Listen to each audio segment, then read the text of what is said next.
A questão da segurança energética volta à pauta e a gente tem que lidar com o tema do meio ambiente e as emissões de carbono que o ser humano emite.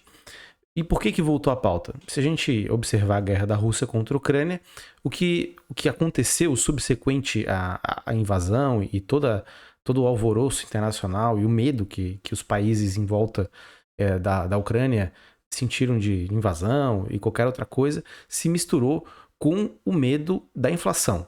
A Rússia é um dos grandes exportadores de combustíveis fósseis para o resto do mundo e o gás natural é um dos principais. Como já comentei algumas vezes aqui no canal, a Rússia é um importante player no setor agrário, no setor agrícola de agroindústria e também de fertilizantes. O fertilizante tem um componente muito importante que é o gás natural e a Rússia, claro, exporta o gás natural em grande quantidade para diversos países da Europa. Claro, o Nord Stream, que é o gasoduto que liga a Rússia à Alemanha e consequentemente liga gás da Alemanha para o resto da Europa, foi envolto em diversas discussões. Teve um vazamento importante que eu mesmo fiz um vídeo aqui no canal, se vocês quiserem confiram. Já aproveitem, se inscrevam no canal, façam toda aquela burocracia.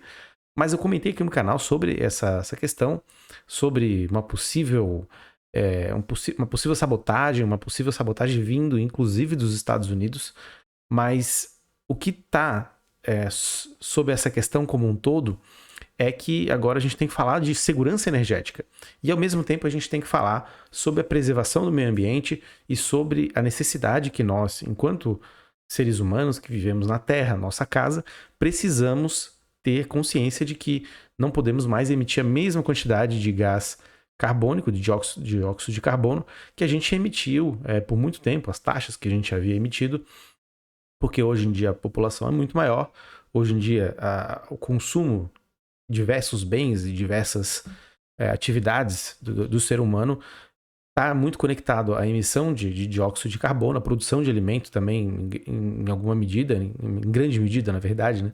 Tem emissões, a atividade industrial, uso de veículos, tudo isso envolve e tudo isso precisa ser revisto e estava dentro de um plano maior, de uma iniciativa maior a âmbito internacional que foi diminuir as emissões de dióxido de carbono que houve no Acordo de Paris, que muitos países participaram, né, faz parte do âmbito dos encontros internacionais, como da COP, para ajudar a iniciativas que possam diminuir a emissão de dióxido de carbono, mas com a guerra da Rússia contra a Ucrânia, o debate ganhou um outro tom, porque com o problema de abastecimento de energia, com o encarecimento sobremaneira da energia para diversos países, e ajudando, claro, pelo fato da energia ser um item super importante na vida das pessoas, como eu mencionei aqui em diversos aspectos relacionados a consumo, produção de bens agrícolas, né? Como isso impacta diretamente a vida das pessoas, a perspectiva que havia anteriormente de mudar a matriz energética, de fazer uma transição bem feita, consolidada, isso mudou completamente, porque uma inflação em países que eram que tinham inflação na casa do 1 dígito ou mesmo 0%, agora experimentam inflações de 9%, 10% ao ano, e o que impacta diretamente a vida das pessoas e faz a sua percepção em relação aos problemas mudarem. Claro, muita gente continua defendendo que há necessidade da gente diminuir essas emissões de gases, encontrar o net zero, que eles chamam, né, até 2050, que essa é a ideia, né? Mas, e claro, eu me incluo, né, no rol dessas pessoas, com certeza. Mas a percepção das pessoas em geral, né, a percepção da população e do eleitorado muda, porque mudam também as condições de sobrevivência das pessoas e mudam também a sua visão de futuro. Porque se os bens estão mais caros, se a vida está mais cara, isso precisa ser tratado de uma maneira mais urgente do que algo que não é palpável para as pessoas, apesar de ser muito real, que as temperaturas estão aumentando, muito real, que a condição de vida do ser humano tende a se degradar muito.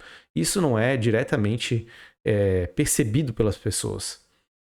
Então, cria-se um problema, cria-se uma discussão e a pauta da securitização da energia volta à tona. Os países, principalmente os europeus, tentam modificar a sua perspectiva em relação ao tema, tentam fazer, uns fazendo uma defesa da necessidade de continuar nesse caminho de preservação, tanto do clima, de impedir que as mudanças no clima avancem no ritmo que elas estão avançando e, consequentemente, baixar as emissões de gás carbônico, e outros não. Outros acham que isso é algo de segunda linha, muito claro, influenciados pelos eleitores e pela população em geral. A questão da securitização, claro, entra em voga novamente, porque em regiões do mundo que não são desenvolvidas, há um problema muito objetivo, que é a insegurança alimentar associada a isso. Sem as condições de vida bem colocadas e postas para as pessoas conseguirem comprar os alimentos, porque eles encareceram muito em função do aumento do preço da energia, isso ganha uma outra proporção e tem que ser levado em conta e tem que ser cuidado. Agora, há uma movimentação dos países da Europa, principalmente, em mudar o seu foco de compra de gás natural, o seu foco de compra de energia do exterior. Em função da guerra da Rússia contra a Ucrânia, também a questão de não alimentar ou não financiar a Rússia vira muito importante no cenário internacional, vira muito importante para esses países, inclusive pela sua percepção de segurança numa visão mais lato, não apenas a segurança energética, mas a segurança enquanto Estado ou o medo de ser invadido vai acabar impactando nas decisões dos países e talvez jogando a fronteira de transição mais para frente, ou mesmo frustrando a ideia de quem, por 2050, tinha a perspectiva de já ter avançado bastante na questão das emissões líquidas de carbono zero. Os países agora vendo a Rússia por muito tempo se financiando, muito tempo em questão de meses, né? Mas se financiando e financiando seu esforço de guerra, veem que não podem mais contar com a Rússia. Muitos dos países da Europa não podem mais contar com a Rússia, vão olhar para outros lugares. Tem um outro vídeo aqui no canal que eu falo sobre a busca na África por gás natural, a busca por energia, que não vai suprir toda a Europa, não é o suficiente. Eles vão precisar fazer importação, mas daí esbarra no mesmo problema que coloca a questão da energia como tema de securitização, que vai pelo lado da inflação. Trazer energia por outras vias, que não da Rússia, é muito mais caro. Isso atravanca a produção da Europa, isso faz com que tudo fique mais caro e com uma perspectiva de ser mais caro por muito mais tempo. E muda o padrão de vida de todo um continente em função dessa invasão e desse momento de conflito, que não vai se acabar caso daqui a um mês, 2 ou amanhã mesmo o conflito termine. As consequências dele vão continuar justamente por essa polarização que se criou, que se aprofundou, na verdade, entre Rússia, China e os países da Europa, Estados Unidos. Não tendo uma perspectiva de acabar, isso vai influenciar nas decisões e na visão do que é segurança e o que não é. E aí cria-se uma outra vertente dessa discussão, que é a perspectiva, né? Principalmente para os países desenvolvidos, a partir de tecnologias novas, a partir do desenvolvimento industrial, até dos semicondutores, né, que vai ser um tema para um próximo vídeo, haja formas de se gerar energia de maneira sustentável, se gerar energia a partir de matrizes renováveis e, com isso, buscar uma transição mais acelerada. Esse seria o caminho. Acelerando a transição, fazendo com que haja formas de conseguir energia que independam do gás barato que vem da Rússia, vai trazer, né, em tese, né, bem em tese mesmo, uma hipótese, né, vai trazer uma sensação de segurança para o continente europeu e, factualmente, objetivamente, a geração de energia barata para os países e, claro, atingindo os objetivos de redução da emissão dos gases de efeito estufa. Mas isso é factível? Bom, há um estudo aí do International Energy Agency que fala que isso é possível sim. É o World Energy Outlook, que foi soltado agora há pouco e tem um direcionamento que trata de todos esses temas que eu trouxe aqui. E a questão da transição é um dos temas colocados e talvez, né, eles possam estar adorando um pouquinho a pílula demais, mas eles veem que o consumo de energias e combustíveis fósseis tem decaído, isso olhando para uma série mais histórica, desde das revoluções industriais do século XIX até hoje. Sempre houve um crescimento do consumo dessas energias fósseis e agora há perspectivas de um consumo de energia elétrica por carros elétricos que estão aumentando de número, por iniciativas de fazer com que haja geração de energia residencial e industrial pelas matrizes e energias renováveis, a gente pode estar vendo também uma saída para esse impasse, para que não haja dependência ou encarecimento da energia trazida de fora, ou a necessidade de depender da Rússia, pela perspectiva dos países da Europa, né?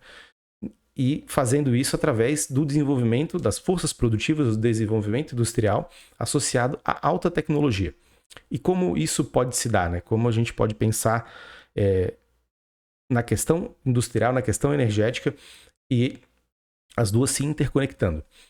Basicamente, quando você associa tecnologia e mesmo gerenciamento de dados aplicado à produção, você tem um cenário em que tudo que é feito da maneira mais eficiente, mais objetiva e que vai dialogar com uma produção de bens que vão carregar pouco ou quase nada de gás, efeito estufa, gás carbônico, contido na sua produção.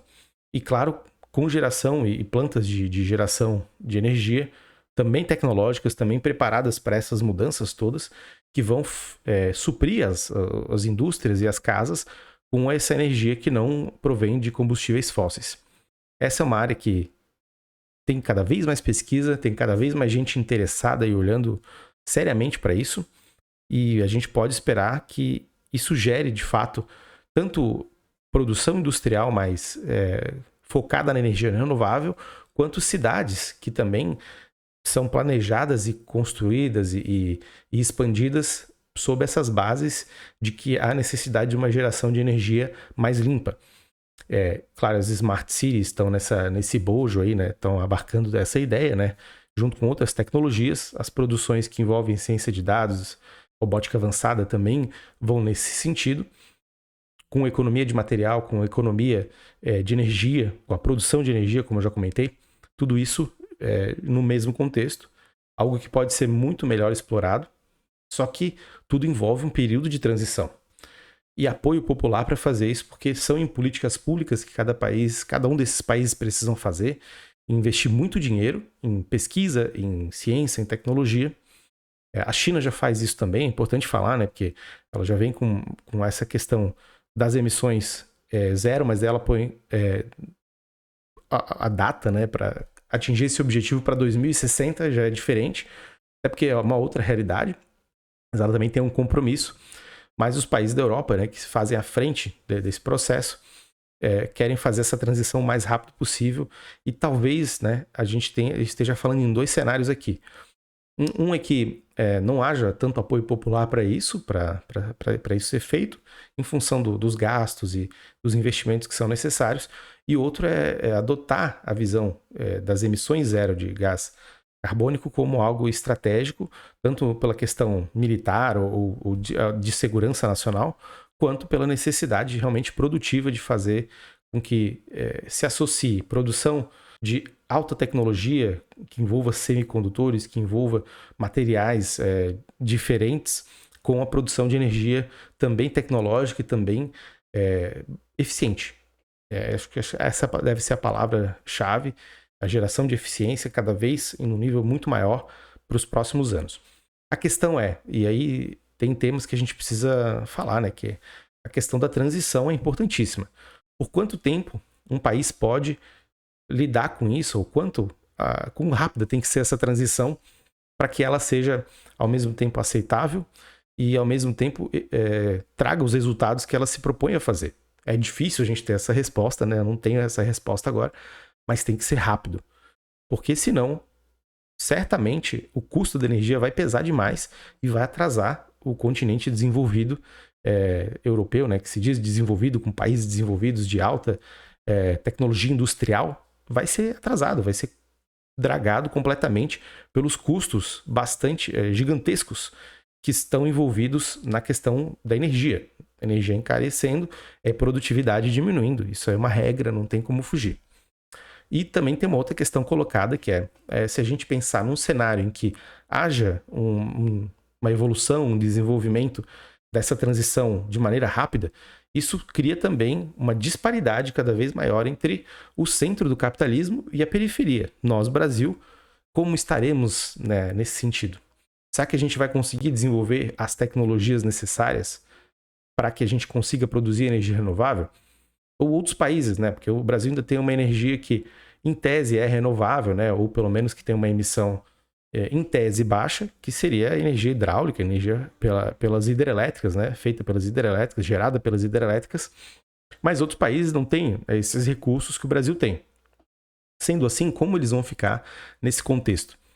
Porque se a gente pega por premissa que a energia ela vai ser transicionada desse modelo de energias fósseis para um modelo de energia limpa e verde, em associação com novas tecnologias industriais, novas tecnologias de ponta, se um desses eixos falhar, então a gente vai necessariamente ter uma transição devagar, uma transição lenta e um aumento das desigualdades entre centro e periferia do capitalismo, tal qual a gente sempre viu, sempre assistiu e assiste até hoje essas diferenças acontecendo. Isso tem um reflexo social e isso tem um efeito na relação entre os países. Qual vai ser a inserção dos países que não têm tecnologia para chegar junto aos países que já vão estar, né, nesse ambiente hipotético, numa marcha bastante acelerada em prol da sua transição? Como vai ser essa inserção? Será que os países desenvolvidos vão compartilhar suas tecnologias e vão fazer uma cooperação internacional bastante auspiciosa, bastante generosa e que vai olhar para o futuro da humanidade ao invés de olhar para os seus lucros ou para os seus resultados econômicos, para a sua eficiência? Essas são perguntas que a gente não pode deixar de fazer. Porque há uma repetição de comportamento dos países centrais em penalizar, seja por ajustes econômicos, seja por sanções econômicas, países que não se enquadram em certas políticas, em certas práticas. Será que isso vai ser feito para os países que, por não terem as capacidades materiais ou as capacidades tecnológicas de chegarem à emissão zero de gás carbônico, vão sofrer de sanções ou vão sofrer penalidades? Isso é uma questão importante de ser colocada. Se a gente olhar só pela ideia do cosmopolitismo, pela ideia mais, entre aspas, kantiana de sistema internacional, ou ideia mais liberal, tudo vai se equacionar na direção das grandes cooperações, dos grandes regimes internacionais, para que todo mundo consiga o melhor dos resultados em prol do ser humano, em prol da preservação da espécie humana. Mas a realidade é dura. E a realidade, ela impõe essas desigualdades, ela impõe uma estrutura do sistema internacional e que a gente precisa responder essas perguntas que eu coloquei em relação a como vai se dar essa transição em diferentes lugares do mundo. Sem isso, a gente não é capaz de olhar nem a energia pelo lado da segurança e nem a energia pelo lado da tecnologia e muito menos pelo lado da preservação da espécie humana. Porque não vai ter o que preservar. Se a gente aumentar as desigualdades que já são muito grandes, a gente vai colocar em risco, por outras vias, as relações interhumanas, interpessoais, o que não dialoga em nada com a sustentabilidade. A sustentabilidade não pode ser uma palavra só usada para a gente pensar em algo verde, em algo que vai dialogar com a preservação do meio ambiente. Porque se de um lado a gente faz isso em meio à prosperidade, à riqueza e à tecnologia, e deixa um outro lado à míngua, né? Não há nada de sustentável nesse tipo de raciocínio.